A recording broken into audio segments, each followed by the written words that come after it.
Sisi vagari vemumatagarika chichemo chedu chataya nacho ndechekuti ukanyara ugwazi tanzwa netsikidzi mumaflats imomumu zvokuti kana zvidya zvese izvi zvingori zvivanga zvega zvega zvetsikidzi. Saka tatitongokumbira kuti bazi reutano ratibatsirawo tasipurerwa dzimba idzi vanonyaranga vanonyara chasara zvavo isi tabudawo pachena bhozi tanzwa nekurumwa netsikidzi.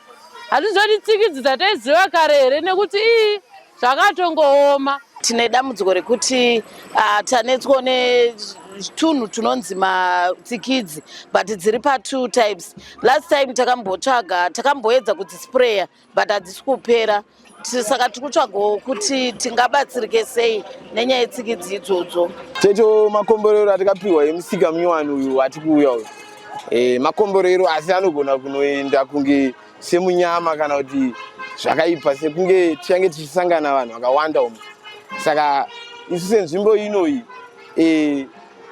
takutotya kuti takubvisa zvinhu izvi muno mubvinda kwenya tichiendesera vamwe vari musika kozi inzvimbo imwe chete toshanda pamwe chete togarisana pamwe chete.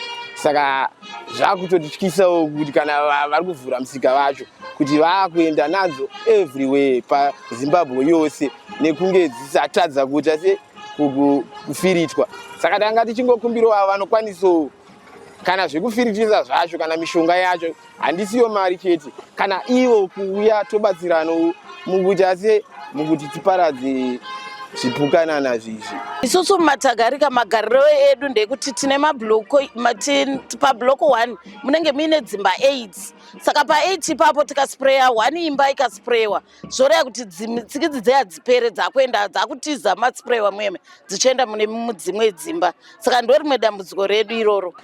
Kana tichaura nyaya yeNew Market kumbare kuno kureva kuti inzvimbo ichasvikira munhu wese vanobva kumadheldhel vanenge vakachena vachamisa mota chero maministers anenge achiuya.